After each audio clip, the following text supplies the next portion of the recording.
there's a number of reasons why information should remain private. We're not trying to say that all information should be public, but we are trying to say that wouldn't it be great if we had the ability design uh, to design machines to be able to learn from information, to be able to design artificial intelligences to learn from information that previously was just inaccessible to the majority of people on the planet, but doing so in a way that really benefits everyone, benefits everyone, and allows that data to remain private. That's essentially one of the big problems that OpenMind's trying to solve is what could we possibly do with the world of information that is private, but also respected as private, and still learned from nonetheless. So, sure. So it's a variety of tools. We don't have a set prescription about how we feel that private data science should be done. This is an incredibly new field, but it's essentially what happens is a data scientist will have typical tools that they're already used to using, like PyTorch or TensorFlow.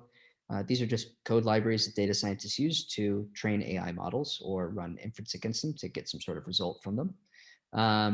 All we do is we write software that extends those tools that data scientists already know. So we write extensions for PyTorch and TensorFlow and Scikit and other related machine learning libraries that will extend them in a way to allow you to work with remote information, remote data, in other words. So instead, what this translates to is rather than needing to have the data that you're training against or that you're querying against locally on your computer, meaning you own the information, or at least you have direct copied access to it, right? You've copied it or downloaded it to your machine in some way.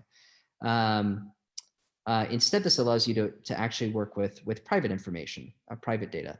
So you have the ability to connect with a owner of information in another place who may hold private information, whether that's an owner like, you know, our social media data as individuals, right?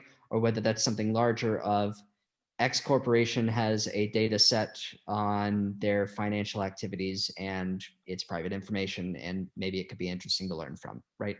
So anything, or even in a hospital context of a hospital has some obviously very sensitive information like patient records and such that cannot be shared for very clear and obvious legal reasons. But you can use our tools using the libraries that you already know as a data scientist, and essentially apply them against private data in a way that allows that data to remain private and remain secure and remain in location, but you still get the benefit of performing data science against information that otherwise you never would have had access to.